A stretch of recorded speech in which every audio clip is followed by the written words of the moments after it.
There is a lot of freaking hair on my shoulder. I am shedding like a dog. I don't know if you've been able to notice that throughout this video, but I apologize if you have.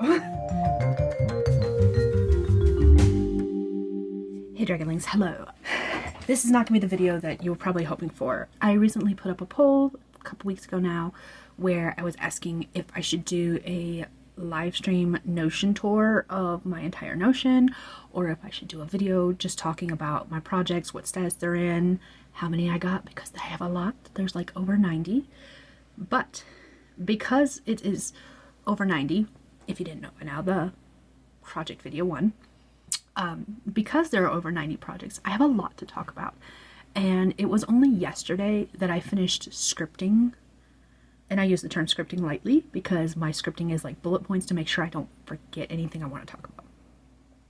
So it was only like yesterday that I finished scripting the video. I haven't had a chance to film it yet. So you're going to get this instead, which is a vlog clip where I'm just going to chat about how things are going to work in August. Because there's a couple things that we're going to be doing in August.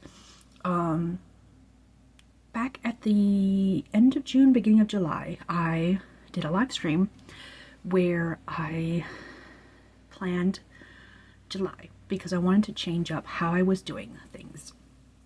I wanted to change my Kanban board up. I wanted to change how I was doing my goals. I changed up how I was doing my planning. I just changed up everything, it feels like. And so far it's been kind of working, and we'll get into that. My Kanban board used to be, it's always been separated between 3 goals, but the way it worked is that I had like Brimstone Books as a whole as one goal, then I had family and friends as another, and then I had academia and career as another. However, I didn't have a lot of goals for academia and career, and so I put like the whole year's worth of goals on my board and nothing was moving because of reasons. I've done lots of vlogs, lots of live streams where I've complained about everything that's happened as far as like vehicle problems and my husband switching jobs and stuff like that. So it's like, it's a whole ordeal. I'm not going to get into that here. But because nothing was moving from that side of the board, and the stuff that was in my family and friends was always the same things over and over again, I was like, let me change up my Kanban board. I want to do things a little differently. And I decided to make my Kanban board just related to writing related stuff. So this is just Brimstone Books, which is my publishing company. And the way I've been doing it is goal 1 is all like writing projects, and then goal 2 is all YouTube, goal 3 is all social media. And for the most part it's been working. One of the other things I did was that because I am a project hopper, I did a video where I was like, let's take the thinking out of figuring out what project I'm going to work on, and I did a spinning wheel where I put all of my projects under one pen name on that spinning wheel, plus some other big major house projects that I have to do. And I got all of that on the spinning wheel, and I was like spinning the wheel to let it choose my projects. And on my Kanban board, instead of having like specific projects, I did it by like task blocks. I figured out how much time I had to dedicate to writing every week, and I was like, okay, a task block for me is 25 minutes with a 5-minute break, or 30 minutes total. And I calculated each week's time blocks, and I did post-it notes for those time blocks. In fact, here we go. Let's take a look at it real quick. Ta-da! That's what we're looking at so far right now, as of Sunday. However, because this was a new way of doing things, I only did it for the month of July. So it's time for me to get set up for the month of August. And I've got to figure out if I'm going to continue doing it this way or if I'm going to change things. And long story short, I'm going to continue doing it this way because this has been working. Because one of the reasons I wanted to change my Kanban board is the fact that I had so many sticky notes and none of them were moving. I don't know if you noticed, but there's none on the bottom because every time I moved them down, they kept falling. So I started just sticking them into this jar instead. So these are all the completed tasks for this month so far, this quarter so far. And I'm going to keep doing that because I don't know if it's because I got cheap sticky notes or if I've just, the oil's on my fingers. I don't know, but moving them down one spot is about as much as they can handle. Otherwise they end up on the floor and my dogs eat them. Apparently they're very tasty. Doesn't matter. So that's one aspect. The other thing I changed was that I was originally in this planner. This is the Common Planner, the Sterling Ink Common Planner 2024 B6 Part 1. I also have Part 2. And I was tracking everything in this as far as like writing projects, well, not writing projects, live streams, social media. I was tracking everything in this, and it was just getting to be too much. So when I got my iPad, Lorna Dana, I downloaded an HB90 planner. I downloaded the landscape one, and actually I've recently downloaded the portrait one because I found myself zooming in so much on the landscape. I was like, why didn't I just buy the portrait? This would make better sense if I just downloaded the portrait. Fixing that problem. But I was using that to track writing, everything writing related this quarter, this past month. And then I just kept this to personal, which worked out fantastically. It was lovely not having to try to track live streams and stuff in this. I did to some extent because I still have stickers left, and obviously I can't use stickers in the digital version, not physical stickers. So that part has worked out perfectly. What hasn't worked out perfectly is that there are days in my digital planner that are blank, and it's because I had planned on working on no writing related things that week because of the fact that like we had the fair the week before last, the week before last. So like I purposely planned, I was like, I'm only gonna be able to do 3 task blocks. I didn't end up doing more than that, but not writing related. It was all book related. We'll get into that too. But I had planned for 3 writing task blocks for Monday and Tuesday before the fair started, and none of those ended up happening. So my digital planner is completely blank for those days, and I did not like that. I'm very much a let's fill every available space kind of person. Like here's a good example. Like let's fill up every available space for the most part. And so, especially with like the digital planner, I'm like, there is so much room. There are so many things I could be doing in this planner that I'm not doing that I want to try to do. So that's where we currently stand. The other thing is that with my task blocks, I was only tracking writing related things. And like, if I didn't do something writing related, but it was like my reading log or like my writing journal and like updating things, or like even planning social media, filming videos, doing live streams, I wasn't tracking how much time I was spending on other things, and I do want to change that. So my plan is for the future, for the rest of we're in Q3, the rest of Q3, here's the plan moving forward. I am not going to be moving forward with writing projects for the most part. What I would like to do instead is I am going to be playing catch up. I have this journal out because in my little Sterling Ink passport sized notebook, which I used for list making, I have a list of planner pages I haven't filled out. It just got to be too much. There are times when I just can't. So there are a few pages in here that are still blank, and I've been slowly working on filling them up, but I haven't finished. And like, I have them decorated. I have things in them as far as like notes of what happened that day, or if I finished reading a book, but I don't have any journaling in them. So I want to change that. And here is the plan for that. Some of them I do remember what happened with those days, and I will be journaling about those events, even though because I've had time to reflect on them, take what I say about those days with a grain of salt, because it's not going to be the day of emotions like you would get with everyday journaling, but that's okay. And then days where I can't remember what happened, I recently saw a video where someone was talking about the fact that they are like me, they don't like having that empty space, so they find journaling prompts and they do that instead. And I've been doing that for some of the pages.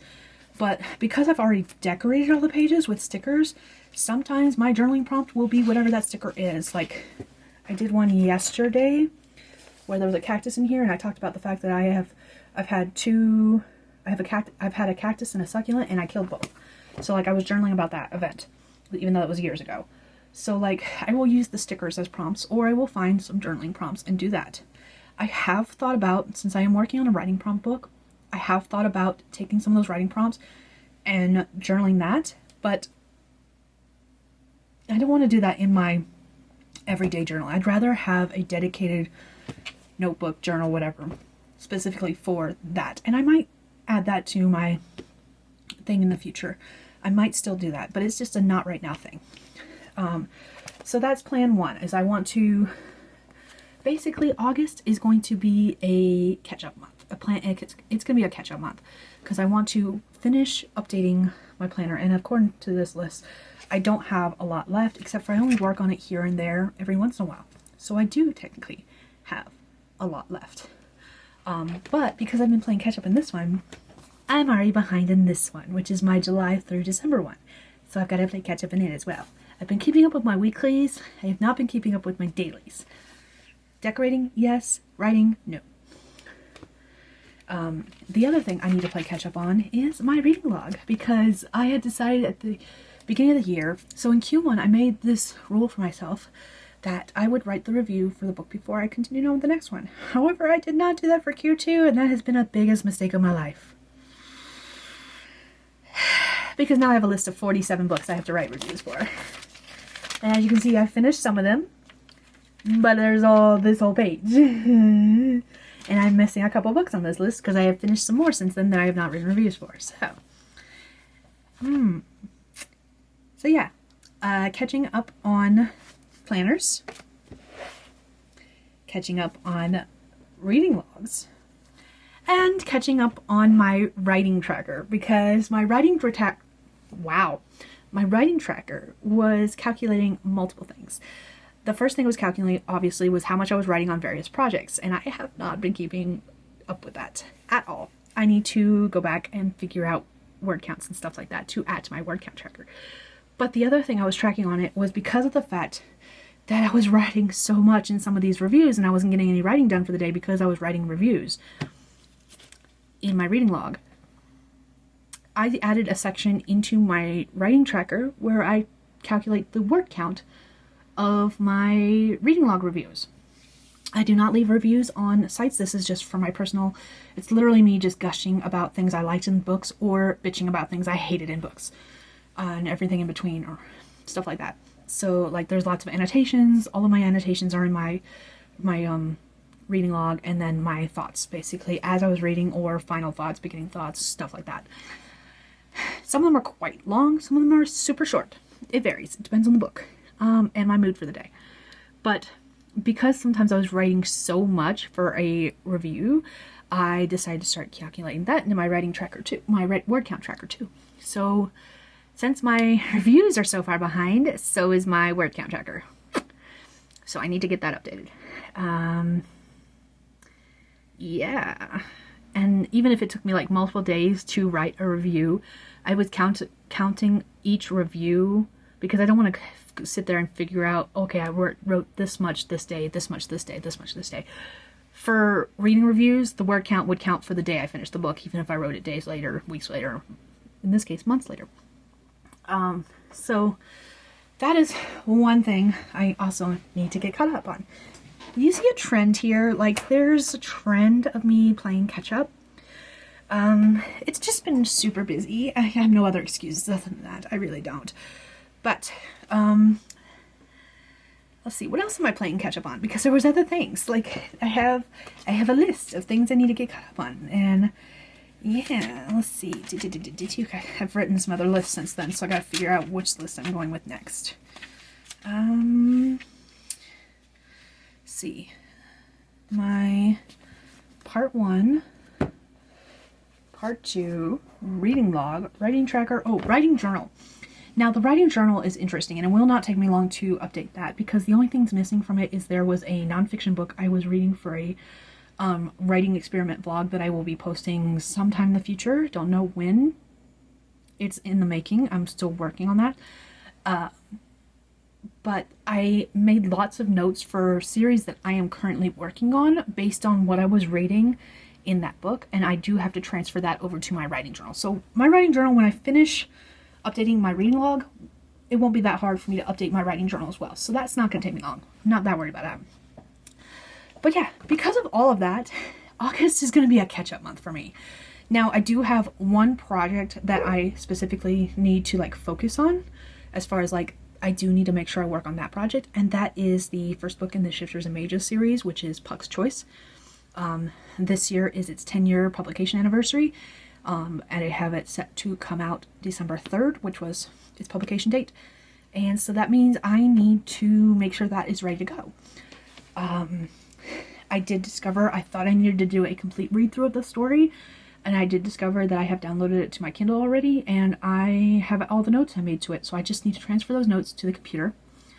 Maybe do one more read-through one last time to do the same thing, and then I need to complete the formatting for it. It is mostly formatted. I just gotta make sure everything's good to go. And then the last thing I need to do is get my page count to my cover artist so that she can make the paperback image for the cover. I've already bought the ebook, and I bought a package where I bought ebook and paperback at the same time, so I've literally paid for it. I just got to get it made. And then once all that's done and I've ordered myself a proof copy to check over everything, make sure everything is good to go, I can set it up for pre-order. We are coming down to the wire. According to my that is not what I wanted to do. Hold on. According to my iPad, because I have a day count thing app, I have 127 days until Puck's Choice comes out, which means I have 127 days to get everything ready to go. As soon as I have everything good to go with the paperback, I will be setting up that pre-order date. I will be setting up the pre-order link, pre-order date too, pre-order link, and I will be able to get that to you guys, but I still have a lot of work to do on that before it's ready to go, and I'm really excited about that. That is my baby. It's my baby. You can hate it if you want to. You can think it's an ugly baby, I promise, but it's a beautiful baby to me. And I'm super excited about that because that one actually is the book that launched my career as an author. And I'm super excited to bring it back out. And I've been waiting forever to bring it back out. Book 2 is still with the editor. I haven't heard back. It's time for me to do my monthly check-in, make sure everything's going okay with it, making sure she's good to go. And I still have to eventually start working on book 3 again myself. So that's why I haven't been pushing the editor. But it's going to be one of those series where I'm going to set up the pre-order for book 1, and I will have a thing in the back that says book 2 coming 2025. And it'll probably be about the same time in 2025 that I publish book 2. And this will be one of those series where I'm publishing one a year. I think that's the only way I'm going to be able to get it out and get all 4 books out. Mostly because I'm doing a complete rewrite on book 3. I have no idea what the editor's going to say about book 2. I did ask some hard... I don't know why he's barking. Give me a second. I didn't realize it was the old man dog outside. He wanted in. I thought it was the younger dog. But, so I did ask my editor some hard questions. There were a couple of scenes where I'm like, can this book work without these scenes? Like, time has passed.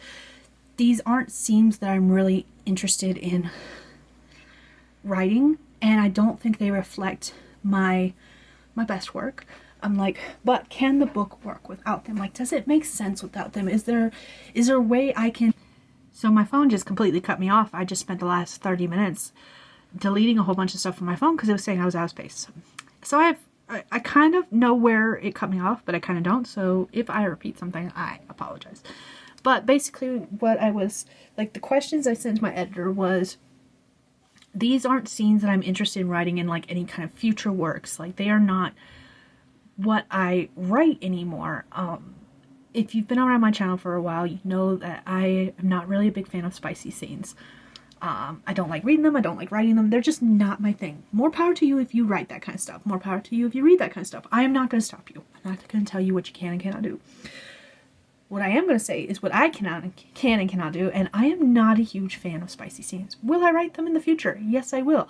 Do I currently have a short story series where they are spicy? Yes, I do. So I'm not saying that I don't ever want to write them. What I'm saying is I don't generally write them.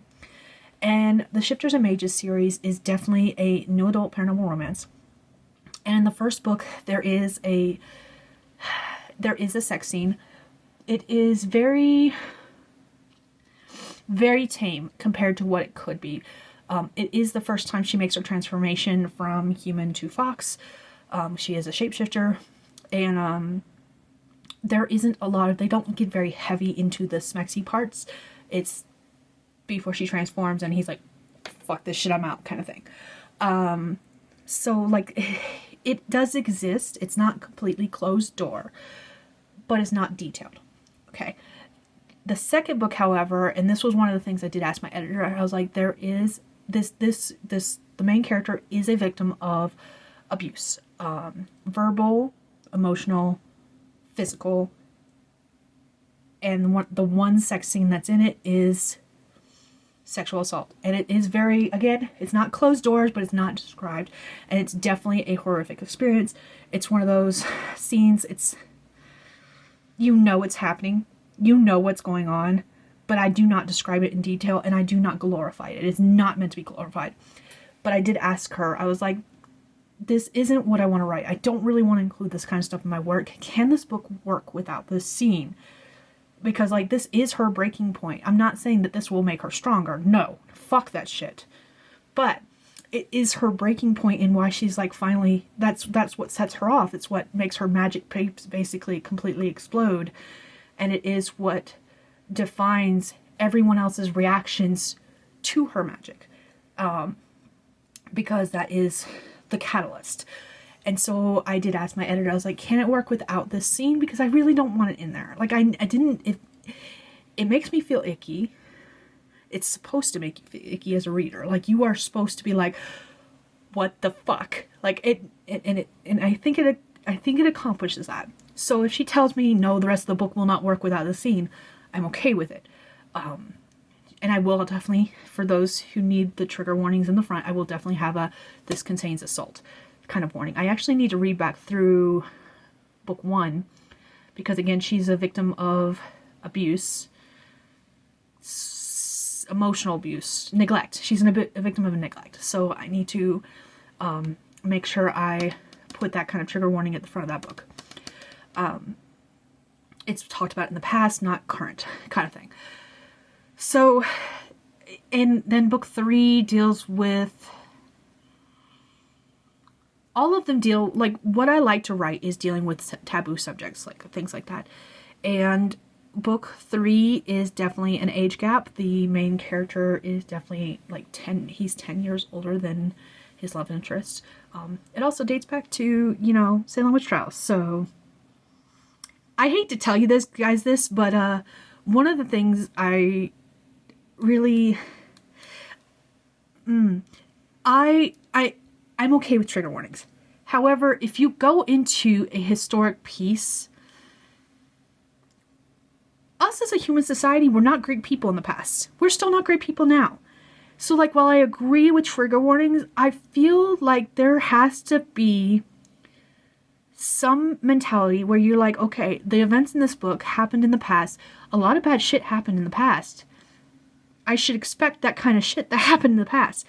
And so I don't, while I will put trigger warnings on the book saying, hey, this deals with the Salem witch trials, there is racism. There is, and there actually is not a lot of racism. There's talk of racism. There's talk of burning people. There's talk of killing people. There's talk of the devil invading people and stuff like that. Like all that stuff that happened around the Salem witch trials, like, you know to expect that kind of stuff in a book that deals with the Salem witch trials. Am I wrong? Like, shouldn't that be self-explanatory? Like, that's the one thing I don't get about trigger warnings. And I'm not trying to be like, I'm not trying to negate the reason for trigger warnings. I completely understand why they're needed. I completely understand why they're necessary. But where's the line with trigger warnings? Like, I saw a review the other day, and I don't remember what book it was for, but the person's whole review was, there was a mention of the spider, I DNF'd it. I'm like, it's a spider! And it was one scene. Like, where, like, the whole review was the fact that there was a spider and it needed a trigger warning for the spider. I'm like, where's the line for trigger warnings? I understand for trauma. I understand for abuse. I understand for horrific violence, horrific stuff like that. But where's the line? I really want to understand, and I just don't, because there's some things I'm like, I'll see these reviews and these people are like, this needed a trigger warning. I'm like, but it didn't. Like, this shit happened, especially with historic, this is usually my feelings with like historic pieces, where it's like historical fiction of some sort. And I'm like, but this shit happened in the past. We know it happened in the past. Why aren't we expecting it in this kind of book?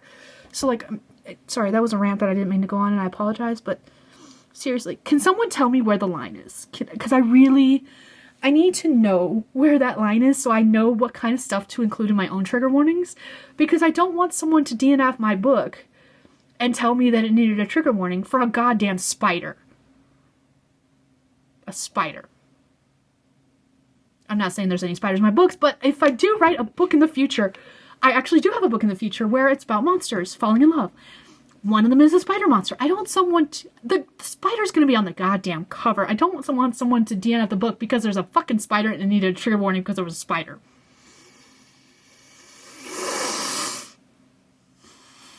Do you see what I mean? Like, at what point do we, like, realize that this is going to happen in a book no matter what? And where's the line? Where's the line of when we need a trigger warning versus when we don't? I really want to understand. I'm not ranting because it pisses me off. It kind of does, but I'm ranting more because I want to understand, and I just don't. Like, I cannot comprehend it. Trigger warnings have always been one of those things where I'm like, I don't know what to fucking expect. I don't know what trigger warnings are supposed to be here. Like, people are talking about, if it's got a 2-page trigger warning list, it's my kind of book. And I'm like, no, that's the kind of book I fucking stay away from. But at the same time, they're talking about some of these trigger warnings that are on the list. And I'm like, why do we need trigger warnings for that? Like, I don't understand. So, Or let's take, what book is it? There's the book about serial killers, Butcher and Blackbird, I think it is. Like, if you read the blurb, you know it's about serial killers falling in love. So I fully expect to go into that book where it's going to talk about killing people.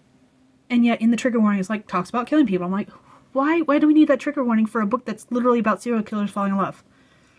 So I really do. I want to understand, and I just don't. Please help me understand.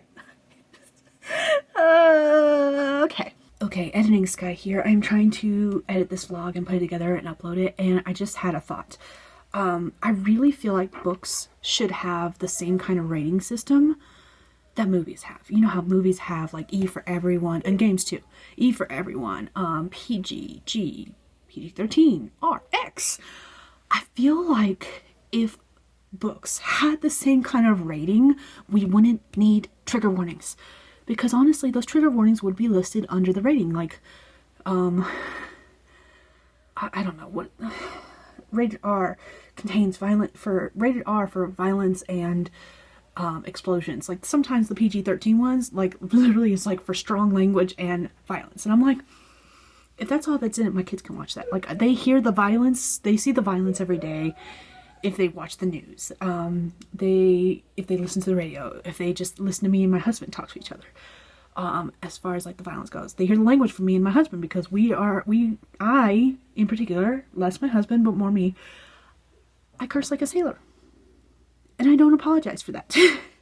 Nor do I like try to restrict that kind of language for my kids, because they're going to hear it out in the real world too. So why would I restrict that here in my own home? Do I try to cuss less? Yes. But at the same time, like, if I say a cuss word, I'm not going to be like, oh shit, oh crap, and try to correct myself. No. Just say it and get it over with. Because honestly, they're going to pay more attention to the curse words if you correct yourself, or you'd be like, oh, that's a bad word. When you teach kids how to talk, what's the first thing that happens? They're going to learn the bad words, and they're going to think it's funny because it's a bad word and they're not supposed to say it. So they repeat it over and over and again. Okay, anyways, enough of that rant. So yeah, I think books need a rating system where it's like PG-E, PG-13, rated R. If I were to go by that, my books would most of my books, in my opinion, be between PG-13 and rated R.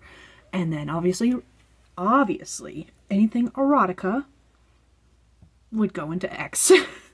So I feel like that needs to be a thing. And maybe, if that was a thing, we wouldn't need trigger warnings. If we someday get to the point where there comes this like agreement about the universal guidelines for book ratings, the same way there is for movie ratings, video game ratings, I feel like if we did that, there would be less need for trigger warnings. And maybe that's what I'm gonna do. Maybe in the front of my book I'm gonna put like a rated R for adult content and violence and gore, mentions of gore. Like maybe I'll do that just to be funny. And anyone who reads my books will be like, haha, I remember her talking about that in a vlog. But anyways, I just wanted to put that PSA out here as like editing Skye before you like finish this vlog, because that's what I really feel would help, is a universal rating system. Then we wouldn't need trigger warnings. Just saying. Anyways, that's enough of that rant. Anyways, so yeah, I need to read back through my books to see what kind of trigger warnings I need to be putting in my books, because I know they need them. I had someone tell me that they didn't finish reading Damned and Desolate. There is a scene of self-harm that's not actually self-harm, like it's framed to be self-harm. You see the character hurt the other character in a way that they're trying to trick others into thinking they're self-harming themselves when they're not. And I was like, okay, I had someone who deals, I was like, hey, I knew someone who had dealt with self-harm before. I have dealt with self-harm before. And for me, it's not triggering. But I did look at them, I was like, okay, this scene has mentions of self-harm. I was like, they are not self-harming themselves, but can you read it for me and tell me, in your experience, if you would need a trigger warning for this? And they read it and they were like, no, I don't. I'm like, cool. But I know for a fact that if I sent that same scene to another person, they'd be like, this needs a trigger warning. So like, I know it's personal preference too.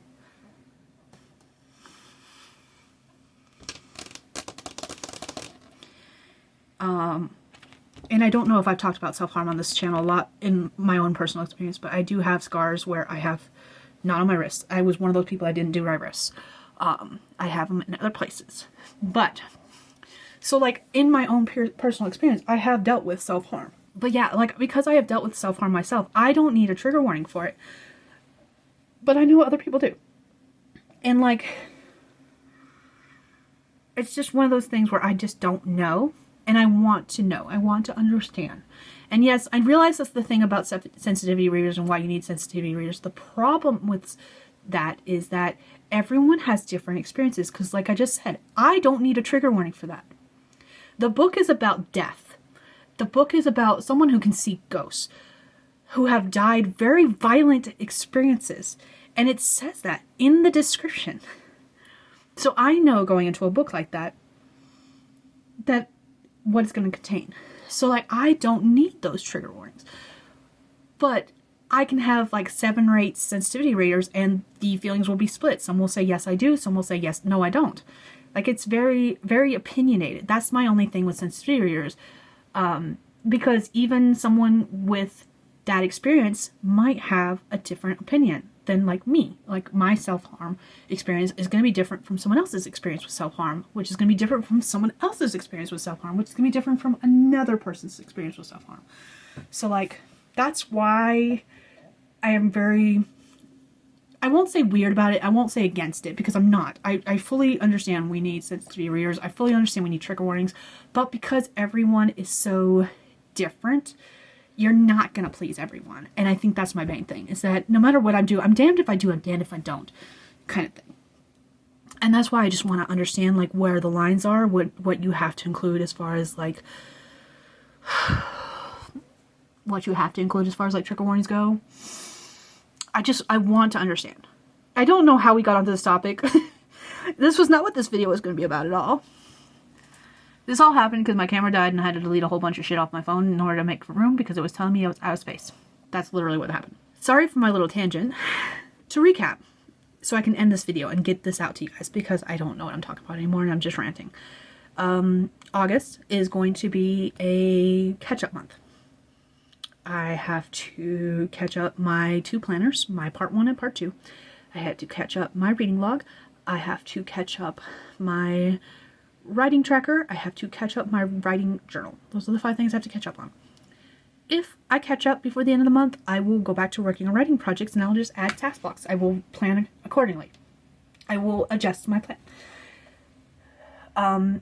The girls are starting back school August 20th or 21st. I don't remember which. I am starting back school 20th or 21st. That will also affect how much writing time I have. At the end of August, I will plan another writing month. I don't know. I will figure it out then. I will get my shenanigery together at some point. I don't know when that's going to be, but at some point.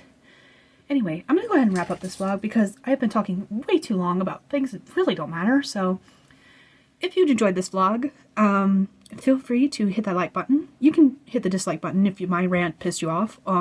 Feel free to drop a comment. Hate comment if you want. Tell me that I'm full of shit. I don't know. I don't care. Tell me if you agree with me about trigger warnings, especially. Like, and what I mean by trigger warnings is like the parts where like it's obvious what the book is about. It should not need a trigger warning kind of thing. That's what I mean. Oh boy. Anyways, yeah, that's all I got for you guys today. Hopefully next week I will have the video you guys were expecting, which is the one where I talk about all of my writing projects. I have 90 plus of them. And I keep adding more, so that's fun. But yeah, I'll see you guys in that next video, whatever it is. Hopefully it is that one, but it might not be because it's taking me forever to record that one. And yeah, all right, I will see you guys another time with hopefully less ranting and raving.